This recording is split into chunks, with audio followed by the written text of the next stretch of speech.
الحمد لله نحمده ونستعينه ونستغفره ونؤمن به ونتوكل عليه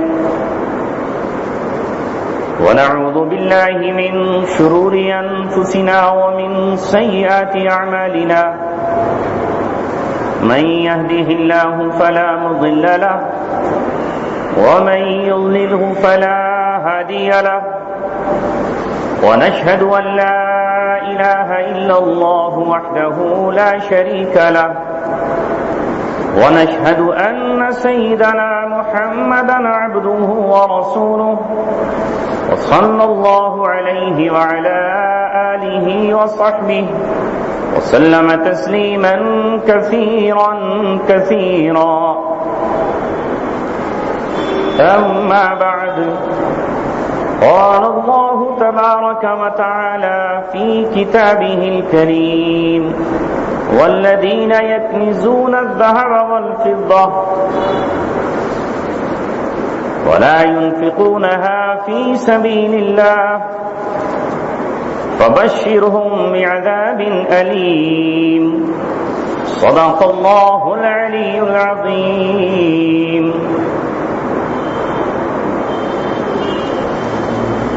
محترم حضرات، آج ہمیں اللہ تبارک و تعالیٰ کے فضل سے 1435 ہجری کا رمضان اور اس کا پہلا جمعہ نصیب ہوا. ایک مسلمان اس بات کو جانتا ہے کہ اسلام کی عمارت 4 ستونوں پر کھڑی ہے. 4 پلر ہیں اسلام کے جس پر اس کی پوری عمارت قائم ہے. ایک نماز ہے، دوسرے زکوٰۃ ہے، تیسرے روزہ ہے اور چوتھا حج ہے. اگر ان 4 پلر میں سے کسی ایک پلر کو نکال دیا جائے تو ظاہر ہے کہ عمارت قائم نہیں رہ سکتی ہے، وہ انکمپلیٹ ہوگی، ناقص کہلائے گی. اللہ تبارک و تعالیٰ نے اپنی کتاب مقدس میں اور اللہ کے رسول پیغمبر اعظم نے اپنی احادیث میں ان 4 ہی ستونوں کا تذکرہ کیا، اور محدثین نے اور فقہاء کرام نے 4 کے نام سے ابواب قائم کیے. آیات ذکر کی گئیں، احادیث کو جمع کیا گیا اور پھر اس سے مسائل نکالے گئے. میرے دوستو عزیزو، رمضان کی اہمیت ہمارے دل و دماغ میں ہے، اس لیے گناہگار سے گناہگار مسلمان بھی روزہ رکھنے کی کوشش کرتا ہے اور رمضان کے پورے روزے رکھنے کے لیے جد و جہد کرتا ہے. مزدور سے لے کر کے ایک تاجر تک روزے کی محبت سے سرشار ہے اور اللہ تبارک و تعالیٰ کے وعدوں پر اس کو یقین ہے. اسی طرح اہل ایمان یہ بات اچھی طرح جانتے ہیں کہ نماز ایک اہم فریضہ ہے، اسے ادا کرتے ہیں اور ادا کرتے چلے آ رہے ہیں. مسجدیں آباد ہیں. اسی طرح حج کے متعلق امت مسلمہ کا ایمان اور یقین ہے کہ جس شخص کے پاس وہاں جانے کی طاقت موجود ہو، پیسہ موجود ہو، سامان سفر کے لیے اس کے پاس اسباب موجود ہوں، وہ بیت اللہ کا طواف کرے اور اللہ کے نام کا حج کرے. بالکل یہی اہمیت ہمارے ذہن و دماغ میں زکوٰۃ کے متعلق رہنا چاہیے کہ زکوٰۃ بھی اللہ تبارک و تعالیٰ کا فریضہ ہے.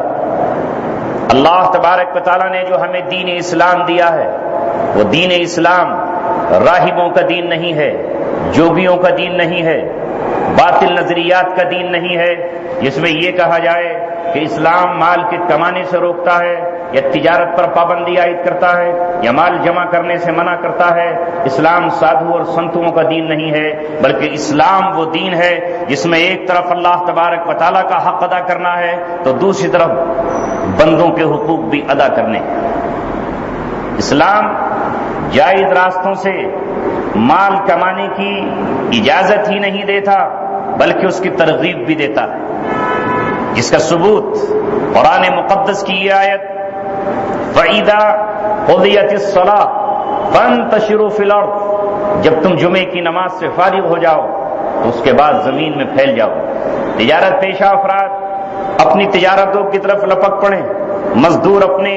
کام میں مشغول ہو جائے، کسان اپنے کھیتوں میں چلا جائے، کام کرنے والے حضرات اپنی اپنی مشغولیات میں لگ جائیں۔ اللہ کا فریضہ ادا کیا، اب جا کے وَابْتَغُوا مِن فَضْلِ اللَّهِ، اب اللہ تبارک و تعالیٰ کا فضل تلاش کرو۔ لیکن دوسرے لوگوں کی طرح، سرمایہ داروں کی طرح، کیپٹلسٹوں کی طرح اسلام یہ نہیں کہتا کہ جو مال تم نے کمایا ہے وہ 100% تمہارا ہے، بلکہ اللہ تبارک و تعالیٰ نے فرمایا کہ مال تم نے کمایا ہے، لیکن تمہارے سماج میں، تمہارے معاشرے میں، تمہارے ارد گرد، تمہارے بھائیوں میں، تمہارے عزیز و اقارب میں کچھ ایسے لوگ بھی ہیں جن کی صلاحیتیں تو تمہارے ہی جیسی ہیں، جن کی عقلیں تو تم سے بھی بالا اور برتر ہیں، اور جن کی محنت اور لگن اور دھن تم سے بھی کہیں زیادہ ہے، لیکن اللہ تبارک و تعالیٰ نے ان کی روزی کو دنیا میں تنگ کیا ہے تاکہ وہ تمہیں آزمائے۔ اللہ تعالیٰ نے تم پر روزی کے دروازے کھول دیے ہیں۔ اللہ تبارک و تعالیٰ نے تمہیں اتنا مال دیا ہے کہ سال بھر تک تمہارے پاس مال جمع ہے۔ تمہیں اللہ نے سونا دیا ہے، تمہیں چاندی دی ہے، تمہیں اللہ نے مال تجارت دیا ہے، تمہیں اللہ تبارک و تعالیٰ نے مالدار بنا دیا ہے۔ تو اب اللہ تبارک و تعالیٰ یہ کہتا ہے یہ اللہ کا فضل ہے، تیری اپنی صلاحیت نہیں ہے، تیرا اپنا کچھ نہیں ہے۔ اگر اللہ تبارک و تعالیٰ تیرے لیے راستے نہیں کھولتا تو بھی سڑک پر کھڑا ہو کر ٹھیلی لگا رہا ہوتا اور دھوپ میں کھڑے ہوئے تجھے بھی اپنے بچوں کے لیے روزی کا انتظام کرنا پڑتا اور تو بھی اسی طرح سے کھڑا ہوتا۔ اس لیے اسلام نے کہا کہ تم جو مال کماتے ہو، جو اللہ نے تمہیں دیا ہے، اس میں دوسروں کا حق ہے۔ وفی اموالہم حق معلوم، اور ان کے مالوں میں اللہ نے حق مقرر کر دیا ہے۔ کس کا؟ للسائل والمحروم، سوال کرنے والوں کا بھی اور جو سوال نہیں کرتے ان کا بھی۔ معاشرے میں دو طرح کے لوگ ہوتے ہیں، ایک تو وہ ہوتے ہیں جو بہت زیادہ خوددار ہوتے ہیں، اپنی انا کا سودا نہیں کرتے، اپنے ضمیر کا اظہار نہیں کرتے، کپڑوں پر پیوند لگا لیں گے، بھوکے پیٹ سو جائیں گے، لیکن لوگوں کے سامنے ہاتھ نہیں پھیلاتے، لیکن ان کے پھٹے ہوئے کپڑے اور ان کے جسم پر لگے ہوئے پیوند اور ان کے چہرے پر پڑی ہوئی جھریاں اور ان کے بچوں کے ٹوٹے ہوئے بٹن اور ان کے بچوں کی پھٹی ہوئی جوتیاں اس بات کا اعلان کرتی ہیں کہ یہ مستحق ہیں، یہ مستحق ہیں۔ اس لیے اللہ تبارک و تعالیٰ نے کہا تمہارے مالوں میں وفی اموالہم حق معلوم للسائل والمحروم، جو تمہارے دروازے پر مانگنے کے لیے آ گیا اس کا بھی حق ہے، اور جو مانگنے نہیں آیا لیکن اس کی ٹوٹی ہوئی دیوار اور اس کی ٹپکتی ہوئی چھت اور اس کے اڑتے ہوئے گھروں کے دروازوں کے پردے اس بات کا اعلان کر رہے ہیں کہ وہ مستحق ہے، اس کا بھی تمہارے مالوں میں حق ہے۔ اس لیے قرآن نے خرچ پر ابھارا۔ قرآن کا نظام جس طرح نظام صلاۃ ہے اسی طرح اس کا نظام صدقات ہے۔ جس طرح نماز میں فرض نماز بھی ہے، واجب نماز بھی ہے، نفل نماز بھی ہے، اسی طرح نظام صدقات میں فرض صدقات بھی ہیں جسے ہم زکوٰۃ کہتے ہیں، واجب بھی ہیں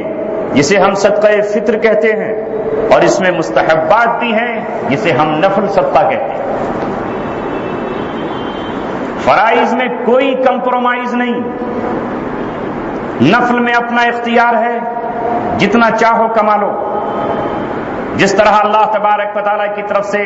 روزے متعین کر دیے گئے، 1 مہینے کے روزے ہیں،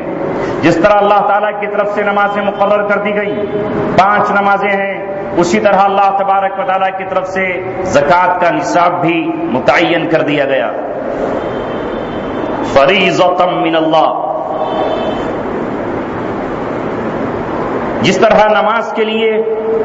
کچھ فرائض ہیں، کچھ شرائط ہیں، کچھ واجبات ہیں، اسی طرح زکوٰۃ کا پورا ایک سسٹم ہے.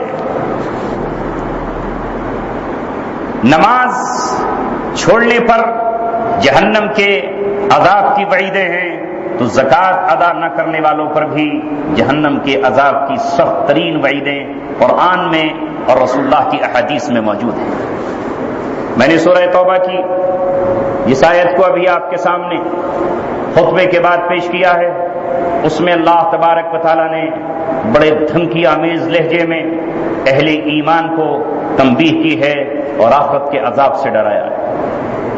فرمایا اللہ تعالیٰ نے والذین یکنزون الذہب والفضہ، جو لوگ سونے اور چاندی کو جمع کر کے رکھتے ہیں، سونا اور چاندی ان کے پاس جمع ہے، جمع کرنے کو منع نہیں کیا گیا. ولا ينفقونها فی سبیل اللہ، جمع تو کر لیا لیکن اب اللہ تبارک و تعالیٰ کے راستے میں اسے خرچ نہیں کر رہے، کیونکہ اللہ تبارک و تعالیٰ نے کہا ہے کہ جو شخص صاحب نصاب ہو جاتا ہے تو وہ اپنے مال میں سے 2.5% زکوٰۃ ان کو ادا کرے جو مستحق زکوٰۃ ہے. 100 روپے میں 2.5 روپے، 1000 میں 25، 1 لاکھ میں 2.5 اسی طرح حساب لگاتے چلے جائیے. تم 97.5 کے مالک ہو، 2.5 تمہارا ہے ہی نہیں، وہ اللہ تبارک و تعالیٰ کا ہے، اور اللہ تبارک و تعالیٰ کو مال نہیں چاہیے. پھر اللہ تعالیٰ پھر کن کو دینا چاہتا ہے؟ اللہ تبارک و تعالیٰ ان کو دینا چاہتا ہے جن کو اللہ تبارک و تعالیٰ نے مال نہیں دیا ہے اور وہ اس کے مستحق ہیں. لہذا اللہ تبارک و تعالیٰ نے فرمایا کہ جو مال جمع کرتے ہیں، سونا اور چاندی جمع کر لیں اور پھر اسے اللہ تبارک و تعالیٰ کے راستے میں خرچ نہ کریں، فبشرہم بعذاب علیم، تو انہیں دردناک عذاب کی بشارت سنا دیجیے، وہ بچیں گے نہیں اللہ تبارک و تعالیٰ کے عذاب سے. یوم یحمى علیہا، کہ جس دن اس زیورات کو اور اس کے مال کو آگ میں تپا دیا جائے گا، آگ میں تپانے کے بعد وَتُقْوَى بِهَا جِبَاهُهُمْ وَجُنُوبُهُمْ وَظُهُورُهُمْ، اور ان کی پیشانیوں کو گرم سلاخوں سے اسی سے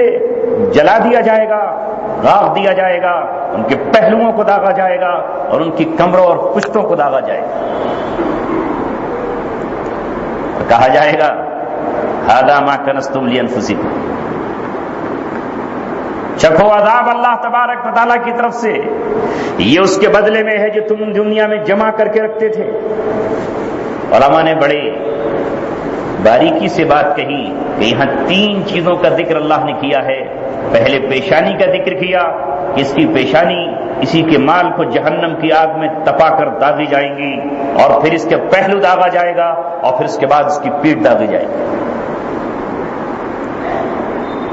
کیا وجہ ہے ان تینوں کے ذکر کرنے کی؟ علماء نے لکھا، مفسرین نے بیان کیا کہ جب کسی مالدار کے پاس، کسی صاحب نصاب اور صاحب حیثیت کے پاس زکوٰۃ وصول کرنے کے لیے زکوٰۃ وصول کرنے والا نمائندہ پہنچتا ہے تو سب سے پہلے اس کی پیشانی پہ بل پڑتا ہے، پیشانی پر اس کی بل پڑ جاتا ہے، اوہ یہ کہاں سے آ گیا، اور اس کے بعد پھر وہ پہلو بدلتا ہے، آج نہیں کل ملاقات ہوگی، اور اس کے بعد پھر پیٹ پھیر کے چل پڑتا ہے. اس لیے پہلے پیشانی پر ناگواری کے آثار، پھر پہلو بدلا، اور اس کے بعد اس نے پیٹ دکھائی کہ ابھی ملاقات کا وقت نہیں، پھر دیکھا جائے گا. لہذا اللہ تبارک و تعالی انہی تینوں کو کل قیامت میں حشر کے میدان میں اسے بتا کر، اسے چکھ عذاب کو، دنیا میں ہماری طرف سے تیرے پاس قرآن آیا، مال ہم نے تجھے دیا اور تو نے اس مال میں سے زکوٰۃ کیوں نہیں نکالی، مال ہمارا تھا، جسم تجھے دیا ہم نے، آنکھیں دی ہم نے، لب بنائے ہم نے، پکڑنے کے لیے ہاتھ دیے ہم نے، دروازے کھولے ہم نے، علم دیا ہم نے، عقل دی ہم نے، دماغ دیا ہم نے، صلاحیتیں دی ہم نے، اور ہم اس میں سے یہ کہہ رہے تھے کہ صرف 2.5 روپے ہمیں 100 روپے میں سے دے جا ہمیں، تو 2.5 نہیں دے رہا تھا۔ میں نے 50 کا تو مطالبہ نہیں کیا، میں نے 25 کا تو اس سے مطالبہ نہیں کیا، 75 کا تو مطالبہ نہیں کیا، 97.5 اپنی جیب میں رکھ اور 2.5 مجھے دے، مجھے نہیں چاہیے، بلکہ وہ بھی کن کو دے دے؟ تیرا بھائی اگر غریب ہے، تیری بہن اگر غریب ہے، تیرا پڑوسی اگر غریب ہے، تیرے عزیز و اقارب میں غریب لوگ موجود ہیں، تیرے پاس پڑوس اور سماج میں ایسے لوگ موجود ہیں جن کے چولہے خاموش ہیں اور جن کے یہاں خوشیاں کم ہیں، ان کو جا کر دے۔ یہ میرا حق تھا اور میرے حق کو میں نے اپنے بندوں پر تقسیم کیا تھا، لہذا آج تجھے اس کی سزا دی جائے۔ اور عزیزو ساتھیو، اسلامی نظام اور اسلامی حکومت ہو جس کا تقاضا قرآن اور سنت کرتی ہے تو پھر یوں ہی نہیں چھوڑا جائے گا۔ نمائندے اسلامی حکومت کے امیر المؤمنین اور خلیفۃ المسلمین کے جائیں گے اور جا کر زکوٰۃ وصول کریں گے، زکوٰۃ وصول کی جائے گی، کیونکہ زکوٰۃ اسلام کا ایک اعلیٰ ترین ستون ہے۔ یہاں میں آپ کو عرض کر دوں کہ ہماری نظروں میں زکوٰۃ کی کوئی اہمیت نہیں ہے،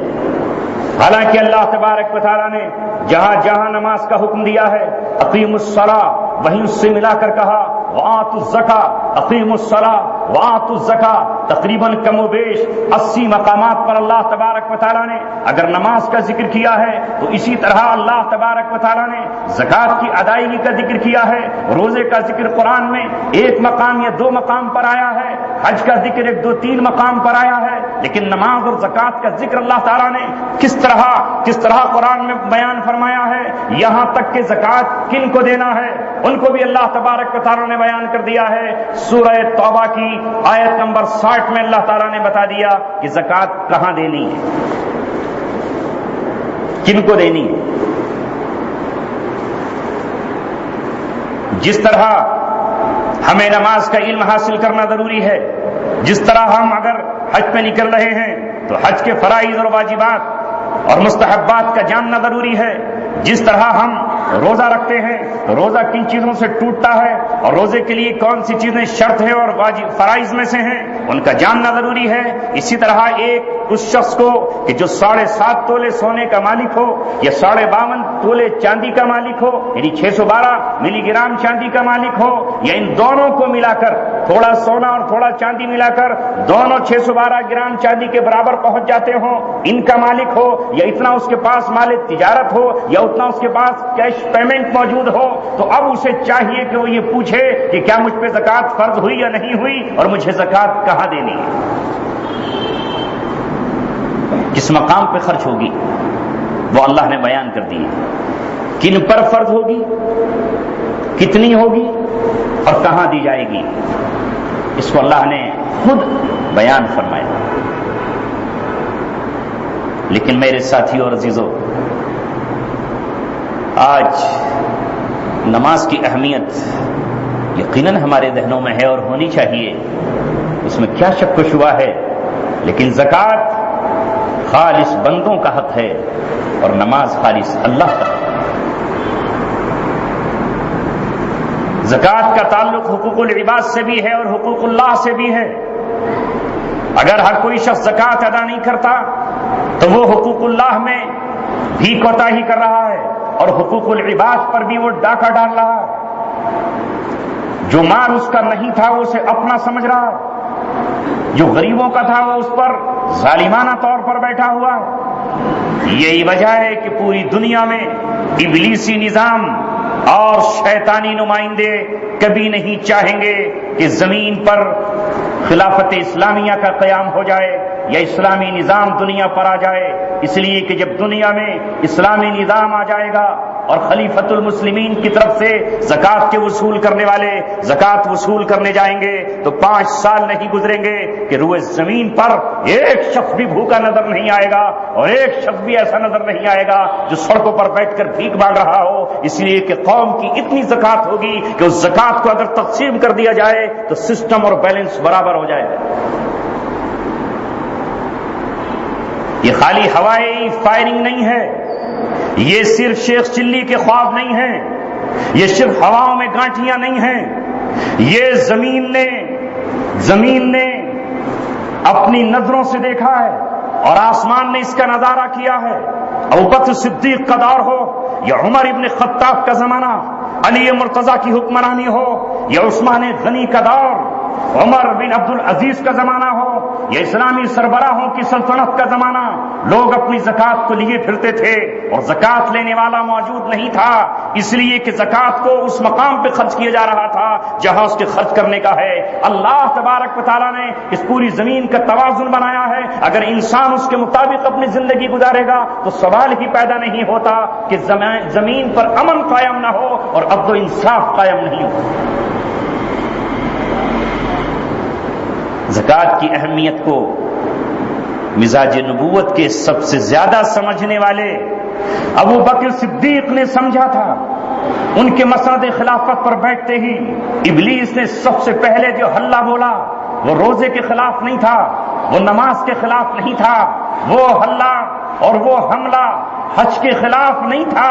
وہ حملہ تھا زکات کے خلاف۔ مسند خلافت پر ابوبکر صدیق بیٹھے اور ابلیس نے اپنے کارندوں کو اٹھا کھڑا کر دیا اور کہا کہ ہم آج سے زکات بیت المال میں جمع نہیں کریں گے، ہم آج سے زکات نہیں دیں گے، زکات ہماری ہے، ہم دیں یا نہ دیں، ہم بیت المال میں جمع کریں یا نہ کریں۔ بڑی عجیب سچویشن آئی اور بہت سخت معاملہ آیا۔ ادھر صدیقیت اپنے پورے جوش اور عروج پر تھی، ابوبکر صدیق رضی اللہ تعالیٰ عنہ سمجھتے تھے کہ یہ ابلیس کا حملہ زکات پر حملہ نہیں ہے، قصر اسلامی پر حملہ ہے اور اسلامی محل کی اینٹیں کھیڑ دینا چاہتے ہیں۔ لہذا حضرت ابوبکر صدیق رضی اللہ تعالیٰ عنہ نے کہا اب تک تم نے میرا رحم اور نرمی دیکھی تھی، لیکن یاد رکھے سب کے سب اچھی طرح سن لیں کہ میں زکات وصول کر کے رہوں گا اور جو لوگ زکات بیت المال میں نہیں دیں گے میں ان کے خلاف ایسے ہی قتال کروں گا جس طرح میں کافروں سے لڑا کرتا تھا۔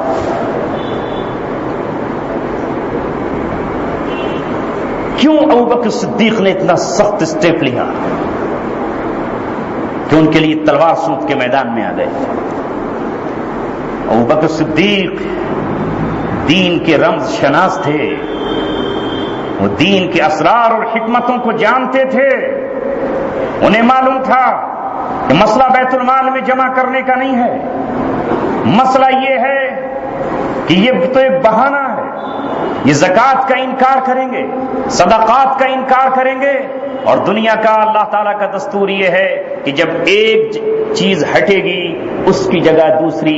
آ کر کے لے لے گی، رات جائے گی تو دن آ جائے گا، سایہ چلا جائے گا تو دھوپ آ جائے گی، گرمی جائے گی تو ٹھنڈ آ جائے گی، یہ دستور ہے اللہ تبارک و تعالیٰ کا۔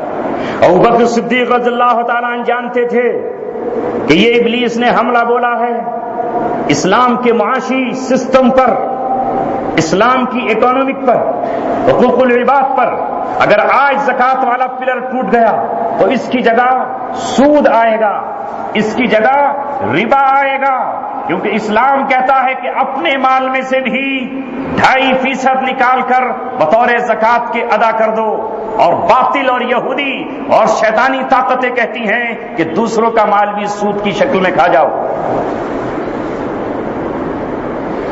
اسلام سود سے کوئی کمپرومائز کسی حال میں نہیں کر سکتا، اس لیے ابوبکر صدیق رضی اللہ تعالیٰ عنہ نے کہا کہ میرے ہوتے ہوئے اور اسلام کی عمارت ہلا دی جائے، میرے ہوتے ہوئے اور اسلام کا پلر گرا دیا جائے۔ تب انہوں نے آگے بڑھ کر کہا اَيُنْقَصُ الدِّينُ وَأَنَا حَيٌّ، میں زندہ ہوں اور میرے ہوتے ہوئے کوئی یہ کہے کہ میں زکات نہیں دوں گا، ایسا نہیں ہو سکتا۔ یہ بالکل اسی طرح کا جملہ ہے جس طرح کسی کا جوان مرد بیٹا اپنی عمارت کے پاس کھڑا ہو اور کھڑا ہو کر دشمنوں کو چیلنج کر رہا ہو اور یہ کہتا ہو کہ کس کی ماں نے دودھ پلایا ہے، جو میرے اس عمارت کی ایک اینٹ اکھاڑ کر دیکھ لے، میری لاش کے بعد ہی تم اس دیوار تک پہنچ سکتے ہو، کس میں ہمت ہے جو میرے اس درخت کو کاٹ کر دکھا دے۔ ابوبکر صدیق جس نے مکہ سے لے کر مدینہ تک، جس نے رسول اللہ کی پہلی ملاقات سے لے کر آخری وفات کے دور تک اس اسلام کے چمن کو اپنے خون سے سینچا تھا، انہوں نے کہا مجھے اللہ کے رسول اپنی نیابت کا حق دے کر گئے ہیں، مجھے مسجد میں اپنے مصلی پر بٹھایا اور اس کے بعد تم لوگوں نے مجھے اپنا امیر اور خلیفہ بنا کر نبی کا نائب بنا دیا ہے، مجھے خلیفہ رسول اللہ بنایا ہے۔ تو صدیق اکبر کی زندگی میں تو دین میں کمی نہیں کی جا سکتی ہے، یہ الگ بات ہے کہ میری موت کے بعد اور میری لاش سے گزرنے کے بعد کوئی کچھ کر سکے۔ پھر وہ اعلان کیا، سنو لوگوں سنو، تم زکات کی بات کرتے ہو، لو منعونی عناقا او عقالا، سنو اگر یہ لوگ مجھے منع کریں گے کہ اونٹ کی زکات میں، رسول اللہ اونٹ لیا کرتے تھے، ہم اونٹ نہیں دیں گے، اونٹ کی بات تو بہت دور ہے، اونٹ کا بچہ تو بہت دور ہے۔ اگر رسول اللہ کے زمانے میں زکات میں اونٹ وصول کیا جاتا تھا اور اونٹ کے ساتھ اس کی ناک کی نکیل بھی دی جاتی تھی اور اس کے گلے کا پٹا دیا جاتا تھا، آج یہ لوگ یہ کہیں کہ ہم اونٹ تو دے دیں گے لیکن گلے کا پٹا نکال لیں گے، تو رب کعبہ کی قسم ابوبکر صدیق ان سے اس پٹے کے لیے بھی اور اس گلے کی رسی کے لیے بھی ان سے قتال کریں۔ آج پورے عالم پہ ہم نظر دوڑاتے ہیں تو عزیزوں ساتھیوں، زکات کا پلر ٹوٹا پڑا ہے، کون وصول کرے؟ اور دینے والے سوچتے ہیں کہ وہ جو 1 لاکھ کی گڈی جس پر ربڑ لگی ہوئی ہے اس کو اگر کھول کے 2500 نکال دوں گا تو گڈی ٹوٹ جائے گی، نہیں دیتا، کمی واقع ہو جائے گی۔ شیطان نئے نئے طریقے لا کر ہمیں بتاتا ہے، اس لیے میرے عزیزوں آج دنیا میں کوئی ہمیں پکڑے یا نہ پکڑے، اس لیے اللہ تعالیٰ نے زکات نہ دینے والوں سے یہ کہا، سنو اچھی طرح، دنیا میں کوئی سزا دینے والا موجود ہو نہ ہو، ابوبکر صدیق کا نمائندہ کوئی دنیا میں موجود ہو یا نہ ہو، ان سا جیسا دل و گردہ اور جگر رکھنے والا کوئی حکمراں موجود ہو یا نہ ہو، دنیا میں اگر تم بچ بھی جاؤ اور تم سے کوئی زکات وصول کرنے نہ آئے، پورے رمضان تمہارے دروازے پر کوئی شخص لینے کے لیے نہ آئے، کوئی بیوہ تمہیں نہ ملے، کوئی یتیم نہ ملے، لیکن اگر تم نے زکات نہیں دی تو اللہ تبارک و تعالیٰ کل قیامت میں تمہارے اسی مال کو آگ میں تپا کر، اور وہ آگ بھی جہنم کی آگ، تمہاری پیشانیاں اور پہلو اور کمر کو دے۔ ہمیں اللہ تبارک و تعالیٰ سے خوف کرتے ہوئے اپنی زکات کا حساب لگانا چاہیے۔ عموماً ہمارے دور میں، ہمارے زمانے میں 4 چیزوں پر زکات ہے، لوگ مسائل ہی زکات کے نہیں پوچھتے، پوچھیں کیا، ٹائم ہی نہیں ہے، مادیت کا زمانہ ہے۔ جس طرح آج ہوم ڈیلیوری ہے، ہر چیز گھر پہ پہنچ رہی ہے، اس طرح سوچتے ہیں مسائل بھی ہوم ڈیلیوری میں گھر پہ آ جائے، پیک کر کے پہنچا دیے جائے۔ پوچھا کیجئے جن پہ آپ اعتماد کرتے ہیں، جو صاحب علم، کہ ہم پہ کتنی زکات بنی۔ نمبر 1 سونا، نمبر 2 چاندی، نمبر 3 مال تجارت، اور نمبر 4 کیش، روپیہ ہو، ڈالر ہو، ریال ہو، جو بھی ہو۔ ان چاروں کو جوڑ کر کاؤنٹنگ کیجئے، کاؤنٹ کر لیجئے 4 کتنے بیٹھتے۔ اگر چاروں ملا کر 52.5 تولے چاندی کے برابر، تقریباً 612، ہاں، اس کو ملا کر اگر اتنے بیٹھ جاتے ہیں تو اب زکات فرض ہو جائے گی۔ وہ مسئلہ الگ ہے جو لوگ آج سوچتے ہیں کہ میرے پاس 7.5 تولے سونا تو ہے نہیں، 7 تولے ہے نہیں دوں گا۔ یہ جب ہے جب کہ صرف سونا ہی ہو، پیسہ بھی نہیں ہو، تجارت کا بھی کوئی مال اس کے پاس نہ ہو، صرف سونا ہو، چاندی بھی نہ ہو۔ اگر یہ 4 نصاب ہیں، اگر تھوڑے تھوڑے سب ہیں تو سب کو جمع کر کے پھر حساب لگایا جائے۔ 612 گرام چاندی کے برابر اگر اس کی قیمت پہنچ جاتی ہے تو آپ صاحب نصاب ہو گئے، اور اب اس میں سے زکوٰۃ نکالیں۔ مال تجارت کون سی چیز کہلاتی ہے؟ ہر وہ چیز جسے اس نیت سے خریدا ہو کہ کل اگر کوئی گراہک ملا یا اس کے دام بڑھے، مجھے کچھ پروفٹ ملا تو میں اسے بیچ دوں گا، وہ مال تجارت میں آ جائے گی، وہ مال تجارت میں آ گئی۔ زمین کا کوئی ٹکڑا خرید لیا کہ کل کو اچھے دام ملے تو بیچ دوں گا، کوئی موٹر سائیکل ہی اس نیت سے خریدی کہ تھوڑا سا پروفٹ ملا تو بیچ دوں گا، تو یہ بھی مال تجارت بن جائے گی۔ ان 4 چیزوں کو جوڑنا ہے اور جوڑ کر پھر حساب لگائیں کہاں خرچ کرنا ہے۔ وقتوں کے بعد مختصر ہے، مسائل تقریر سے سمجھ میں نہیں آتے، اس لیے اسے تو بیٹھ کر اپنے ذہن میں بٹھانا پڑے گا، اور ہر شخص کے مسائل الگ ہوں گے۔ میں یہ نہیں کہہ رہا کہ آپ مجھ سے پوچھیں، اللہ تعالیٰ نے آپ کو بہت قابل امام نعمت کے طور پر دیے ہوئے ہیں، آپ ان سے پوچھیں اور پوچھ کر اپنی آخرت کی فکر کریں، اپنی آخرت کی فکر کریں۔ وہ 8 مصرف کیا ہیں جہاں پر خرچ ہوں گے، انشاءاللہ ان کو بھی بیان کر دیں گے۔ مختصر طور پر عرض کر رہا ہوں چونکہ بہت سے حضرات صرف جمعے میں تشریف لاتے ہیں، یا تو قرآن کریم اگر آپ کو آتا ہے تو آپ کھول کر پڑھ لیں۔ انما الصدقات للفقراء، پہلا مصرف ہے فقیر، ضرورت مند، جس کو ہم اپنی نظر میں محتاج کہتے ہیں، ضرورت مند، حاجت مند۔ دوسرا ہے والمساکین، اور مسکین۔ مسکین وہ ہے جو دوسرے نمبر پر یہاں بیان کیا گیا کہ جو بہت زیادہ ضرورت مند، اس سے کم درجے ہے، یعنی اس کے پاس گزر بسر کا سامان موجود ہے لیکن اتنا نہیں کہ اس پہ زکوٰۃ فرض ہو جائے، اس پر زکوٰۃ فرض نہیں ہوئی، تھوڑی سی نوکری ہے، مہینے بھر میں کماتا ہے، وہی خرچ ہو جاتی ہے، جمع نہیں ہوتا، یہ مسکین میں آتا ہے۔ والعاملین علیہا، تیسرے وہ لوگ ہیں جو اسلامی نظام جس علاقے اور جس خطے میں قائم ہو تو بادشاہ کی طرف سے، امیر المؤمنین کی طرف سے جو لوگ زکوٰۃ وصول کرنے کے لیے جائیں گے، ان کا خرچ کیسے چلے گا، ان کا گزارا کیسے ہوگا؟ ان عاملین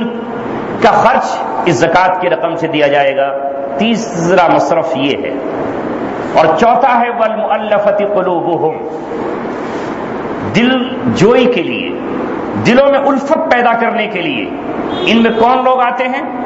ان میں وہ لوگ آتے ہیں جنہوں نے اسلام قبول کیا ہو نیا نیا، نو مسلم، اگر ہم نے ان کی سپورٹ نہیں کی تو وہ کہاں جائیں گے، سب کچھ تو چھٹ گیا ان کا، اس میں نو مسلم بھی آتے ہیں۔ اس میں وہ حضرات بھی آتے ہیں کہ جن کے متعلق ہمیں یہ امید ہو کہ اگر ان پہ کچھ مال خرچ کر دیا جائے تو وہ اسلام کی طرف آ جائیں گے اور اسلام قبول کر لیں گے۔ وہ حضرات بھی آ جاتے ہیں کہ جن کے شر کا اندیشہ ہو اور ان پہ کچھ مال خرچ کر دیا جائے تو ان کے شر سے اسلام محفوظ ہو سکتا ہے۔ حضرت عمر رضی اللہ تعالیٰ نے اپنے زمانے میں یہ کہا تھا کہ اب ہمارے دور میں عصمت کی ضرورت نہیں ہے، اس لیے کہ اللہ تعالیٰ نے اسلام کو سربلندی اور عظمت عطا فرما دی ہے، اب ہمیں کافروں پر اس کو خرچ کرنے کی ضرورت نہیں۔ لیکن اہل علم یہ بھی کہتے ہیں کہ حضرت عمر نے اس کو منسوخ نہیں کیا، بلکہ وہ اس زمانے کا ڈیسیژن اور فیصلہ تھا، اگر قیامت کے قریب یا بعد میں یہ حالات پیدا ہو جائیں تو اس پر بھی عمل کیا جائے گا۔ یہ 4 ہوئے۔ 5واں ہے وہ فی الرقاب، اور غلاموں کی گردن آزاد کرانے میں۔ اس زمانے میں غلام ہوتے تھے، آج کے زمانے میں علماء نے لکھا کہ غلام تو اب نہیں ہے، اب قیدی، وہ قیدی جو قید میں ہے اس کی گردن آزاد کرانے اور اس کو چھڑانے کے لیے خاص طور پر اللہ تعالیٰ نے حکم دیا وہ فی الرقاب۔ 5 ہو گئے۔ 6 والغارمین، ایسا شخص جس کو قرضے نے گھیر لیا، مقروض ہے اور اس کے پاس اپنے پاس بیچارے کی کچھ ہے نہیں کہ قرض کہاں سے ادا کرے، قرض خواہ روزانہ تنگ کرتا ہے، اب اس کی اپنی اتنی انکم ہے نہیں، لیا تھا اس امید پر کہ بزنس چل جائے گا، لیا تھا اس امید پر کہ کچھ کام ہو جائے گا، یا بیماری اچانک ایسی آ گئی اس میں اتنا خرچ ہو گیا کہ قرض لینا اس کو پڑ گیا، بہر کسی جائز ضرورت کے لیے اس نے قرض لیا اور اب آثار قرض کے ادائیگی کے اس کے نہیں بن پا رہے، تو اللہ تبارک و تعالیٰ نے کہا اس قرض دار کے قرض کی ادائیگی میں زکوٰۃ خرچ کرے۔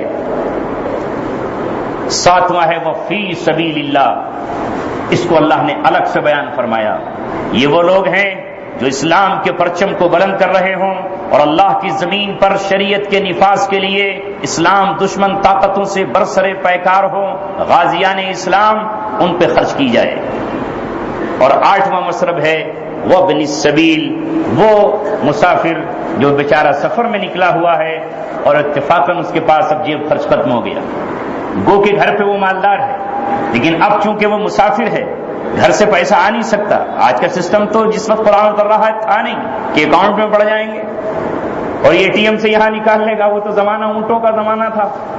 پیدل سفر کرنے کا زمانہ تھا۔ تو مسافر گو کہ گھر پہ مالدار ہو، مسافر تھا اب سفر میں بیمار ہو گیا، کیا کرے؟ تو تمام مسلمانوں کو حکم دیا جا رہا ہے کہ ایک مسلمان روئے زمین کے کسی کنارے پر بھی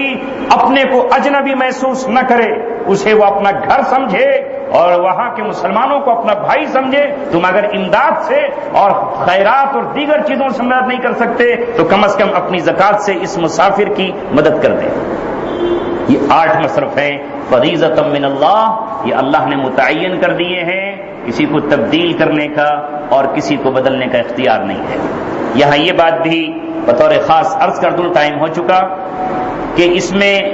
لفظ آیا ہے انما الصدقات للفقراء۔ علماء کرام نے اس پر مدلل بحث کی ہے کہ یہاں لام ملکیت کے لیے ہے، ان 8 میں سے ہر ایک کو مالک بنانا ضروری ہے، اس کو کلی طور پہ سپرد کر دینا ضروری ہے، آپ اس سے واپسی کا تصور نہ رکھیں، انہیں دے دیں اور دے کے بھول جائیں۔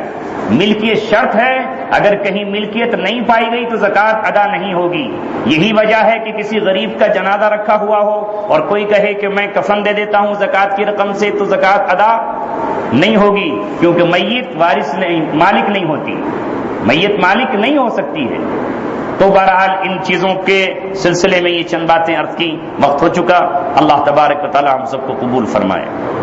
نماز عشاء کے بعد روزانہ تفسیر قرآن کریم کی ہو رہی ہے، ہم آپ سے درخواست کر سکتے ہیں، اپیل کر سکتے ہیں، جو حضرات ہمت اور حوصلہ کر سکیں، ایک آدھے گھنٹے کا وقت لیا جاتا ہے۔ ابھی سورہ یاسین چل رہی ہے، پھر سورہ یوسف شروع ہوگی اور اس کے بعد